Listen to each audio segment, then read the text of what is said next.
Hello guys. आज फिर आप लोगों का ईशानवी वॉइस में स्वागत है। आज की टॉपिक है फरेब। एक पति ने हवस को पूरा करने के लिए एक विधवा औरत से संबंध बनाया। कई दिनों से एक बात मन में बार बार उठ रही थी कि इंसान को शायद अपने कर्मों का फल इस जीवन में ही भोगना पड़ता है। जैसा हम शुरू से किसी के प्रति करते आए हैं वैसा ही हम बाद में भी पाते हैं। मुझे हर पल अपने अतीत में किया हुआ हर गलती याद आ रही थी। दरअसल बात यह है कि इन दिनों मेरी बेटी काजोल का मेलजोल अपने सहकर्मी रमन के साथ काफ़ी बढ़ गया था। मेरी चिंता का विषय रमन का शादीशुदा होना है। काजोल एक निजी बैंक में मैनेजर के पद पर कार्यरत है। रमन सीनियर मैनेजर है। मेरी बेटी अपने काम में काफ़ी होशियार है, परंतु रमन के साथ उसकी नज़दीकी मेरे घबराहट को डर में बदल रही है। मेरी पत्नी शोभा बेटे के पास विदेश गई थी। अब वहाँ फ़ोन करके दोनों को क्या बताता। स्थिति का सामना मुझे स्वयं ही करना था। आज मेरा अतीत मुझे अपने सामने खड़ा दिखाई दे रहा था। मेरा मुजफ्फरनगर में नया नया तबादला हुआ था। परिवार दिल्ली में ही छोड़ दिया था। वैसे भी शोभा उस समय गर्भवती थी। वरुण भी बहुत छोटा था और शोभा का अपना परिवार भी वहीं था। इसीलिए मैंने उन लोगों को यहाँ लाना उचित नहीं समझा। वैसे भी 2 साल बाद मुझे दोबारा पोस्टिंग मिल ही जानी थी। गांधी कॉलोनी में एक घर किराए पर ले लिया था मैंने। वहाँ से मेरा बैंक भी पास पड़ता था। पड़ोस में भी एक नया परिवार आया था, एक औरत और चौथी में पढ़ने वाले 2 जुड़वां लड़के। मेरे बैंक में काम करने वाले रमेश बाबू उसी मोहल्ले में रहते थे। उनसे ही पता चला था कि वह औरत विधवा है। हमारे बैंक में भी उसके पति काम करते थे। कुछ साल पहले बीमारी की वजह से उनका देहांत हो गया था। उन्हीं की जगह उस औरत को नौकरी मिली थी। पहले अपने ससुराल में रहती थी, परंतु पिछले महीने ही उनके तानों से तंग आकर वह यहाँ रहने आई थी। बच कर रहना विनय जी, बड़ी चालू औरत है, हाथ भी नहीं रखने देती है। जाते जाते रमेश बाबू यह बताना नहीं भूले थे, शायद उनकी कोशिश का परिणाम अच्छा नहीं रहा होगा, इसलिए मुझे सावधान करना उन्होंने अपना परम कर्तव्य समझा। सौजन्य हमें विरासत में मिली है और पड़ोसियों के प्रति स्नेह और सहयोग की भावना हमारी अपनी कमाई है। इन तीनों गुणों का हम पुरुष वर्ग पूरी ईमानदारी से जतन तब और भी करते हैं जब पड़ोस में एक सुंदर स्त्री रहती हो। इसलिए पहला मौका मिलते ही मैंने उसे अपने सौजन्य से अभिभूत कर दिया। ऑफिस से लौट कर मैंने देखा कि वह सीढ़ियों पर बैठी हुई है। आप यहाँ क्यों बैठी हैं? मैंने पूछा। जी सर, मेरी चाबी कहीं गिर गई है, बच्चे आने वाले हैं, समझ नहीं आ रहा है कि क्या करूँ। आप परेशान ना हो, आओ मेरे घर में आ जाओ। जी, मेरा मतलब है आप अंदर चलकर बैठिए, तब तक मैं चाबी बनाने वालों को लेकर आता हूँ। जी, मैं यहीं इंतज़ार कर लूँगी, जैसी आपकी मर्ज़ी। थोड़ी देर बाद रचना जी के घर की चाबी बन गई और मैं उनके घर में बैठकर चाय पी रहा था। आधे घंटे बाद उनके बच्चे भी आ गए। दोनों मेरे बेटे वरुण की तरह ही उम्र में थे। पल भर में ही मैंने उनका दिल जीत लिया। जितना शायद मैं अपने बेटों को समय नहीं दिया, उनसे कहीं ज़्यादा मैं अखिल और निखिल को देने लगा था। उनके साथ क्रिकेट खेलना, पढ़ाई में उनकी सहायता करना, रविवार को उनके साथ मंडी में बाजार कर चाट खिलाना जैसे नियम बन गया था। रचना जी भी अब रचना हो गई थी। अब किसी भी फैसले में रचना के लिए मेरी अनुमति महत्वपूर्ण हो गई थी। इसीलिए मेरे समझाने पर उसने अपने दोनों बेटों को स्कूल के बाकी बच्चों के साथ पिकनिक पर भी भेज दिया था। सरकारी बैंक में काम हो या ना हो, हड़ताल तो होती ही रहती है। हमारे बैंक में भी 2 दिन की हड़ताल थी, इसलिए उस दिन मैं घर पर ही था। छुट्टी के दिन मैं रचना के घर ही खाना खाता था, परंतु उस रोज़ बात कुछ अलग ही थी। घर में दोनों बच्चे नहीं थे। क्या मैं अंदर आ सकता हूँ रचना? अरे विनय जी, आप क्या अंदर आने की इजाज़त लेनी पड़ेगी। खाना खाकर हम दोनों टीवी देखने लगे। थोड़ी देर बाद मुझे लगा कुछ असहज सी है। क्या हुआ रचना, तबीयत ठीक नहीं है क्या? कुछ नहीं, बस थोड़ा सिर दर्द है। अपनी जगह से उठकर मैं उसका सिर दबाने लगा। सिर दबाते दबाते मेरे हाथ उसके कंधे तक पहुंच गए। उसने अपनी आंखें बंद कर ली थी। हम किसी और ही दुनिया में खोने लगे। थोड़ी देर बाद रचना ने मना करने के लिए मुंह खोला तो मैंने आगे बढ़कर उसके ओठों पर अपने ओठ रख लिए। उसके बाद रचना ने आंखें नहीं खोली। मैं धीरे धीरे उसके करीब आता चला गया। कहीं कोई संकोच नहीं था। दोनों के बीच जैसे हमारे शरीर सालों से मिलना चाहते हों। दिल ने दिल की आवाज़ सुन ली थी, शरीर ने शरीर की भाषा पहचान ली थी। उसके कानों के पास जाकर मैं धीरे से फुसफुसाया, प्लीज़ आंखें न खोलना तुम। आज बंद आंखों में मैं समाया हूँ। न जाने कितनी देर हम एक दूसरे के बाहों में बंद चुपचाप लेटे रहे। दोनों के बीच की खामोशी को मैंने ही तोड़ा। मुझसे नाराज़ तो नहीं हो तुम? नहीं, परंतु अपने आप से हूँ। आप शादीशुदा हैं और रचना, शोभा से मेरी शादी महज एक समझौता है जो हमारे परिवार के बीच हुआ था। बस उसे ही निभा रहा हूँ। प्रेम क्या होता है यह तो मैंने तुमसे मिलने के बाद जाना, परंतु विवाह, रचना, क्या 7 फेरे प्रेम को जन्म दे सकते हैं? 7 फेरों के बाद पति पत्नी के बीच सेक्स होना तो आम बात है, परंतु प्रेम का नहीं। क्या तुम्हें पछतावा हो रहा है रचना?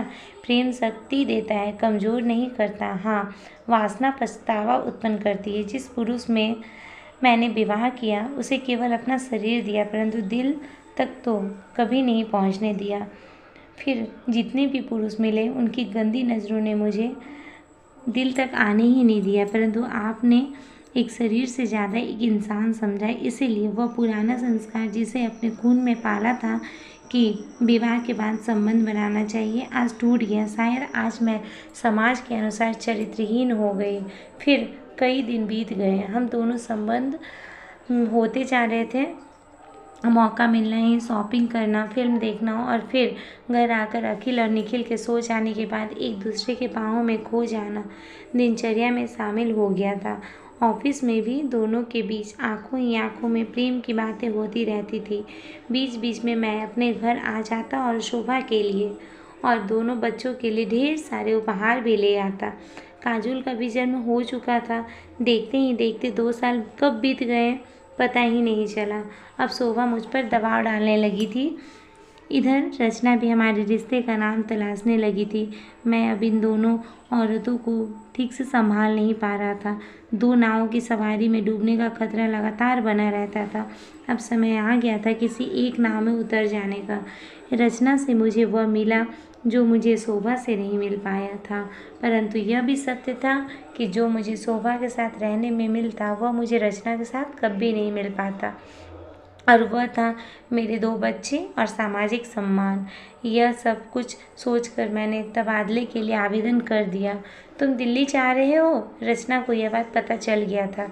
हालांकि मैंने पूरी कोशिश की थी उसे यह बात छिपाने के लिए, लेकिन उसे पता चल गया और मुझे बताने की ज़रूरत भी नहीं समझी। देखो रचना, मैं इस रिश्ते को ख़त्म करना चाहता हूँ, पर तुम तो कहते थे कि तुम मुझसे प्रेम करते हो। हाँ, करता था, परंतु अब नहीं। तब मैं होश में नहीं था, अब हूँ।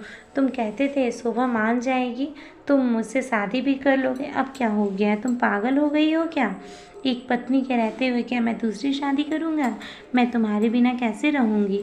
क्या जो हमारे बीच था वो महज। रचना देखो, मैंने तुम्हारे साथ कोई ज़बरदस्ती नहीं की है। जो भी हुआ उसमें तुम्हारी भी मर्जी शामिल थी। तुम मुझे छोड़ने का निर्णय ले रहे हो, ठीक है, मैं समझ सकती हूँ। तुम्हारी पत्नी है, बच्चे हैं। दुख मुझे इस बात का है कि मैंने तुमसे प्यार किया है।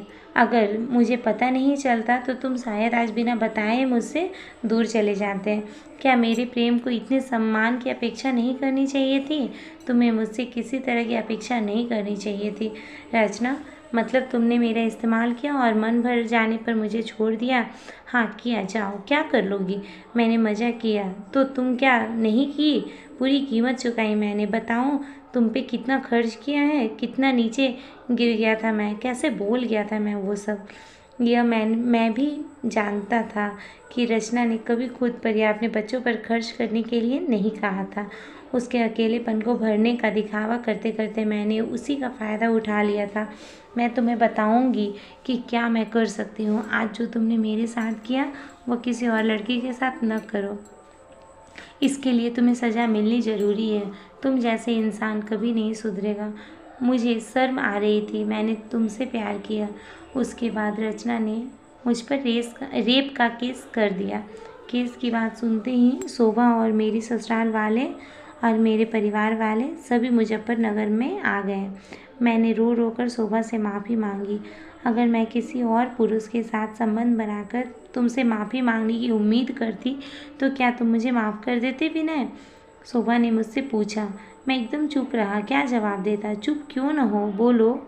शायद नहीं, शायद हाँ हाँ हाँ, यकीनन तुम मुझे माफ़ नहीं करते। पुरुष जब बेवफाई करता है तो समाज स्त्री से उसे माफ़ी मांगने की उम्मीद करता है, परंतु जब स्त्री गलती करती है तो समाज उसे चरित्रहीन नाम दे देता है।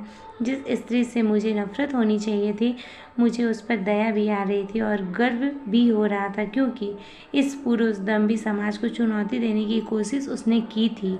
तो तुम मुझे माफ़ नहीं, मैं उसकी जैसी साहसी नहीं हूँ, लेकिन एक बात याद रखना, तुम्हें माफ़ एक माँ कर रही है, एक पत्नी कभी नहीं माफ़ करेगी तुम्हें।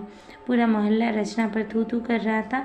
वैसे भी हमारा समाज कमज़ोर को हमेशा दबाता है। फिर एक अकेली जवान विधवा के चरित्र पर उंगली उठाना बहुत आसान था। उन सभी लोगों ने रचना के खिलाफ गवाही दी जिनके प्रस्ताव को उसने कभी न कभी ठुकराया था। अदालत ने रचना केस हार गई थी।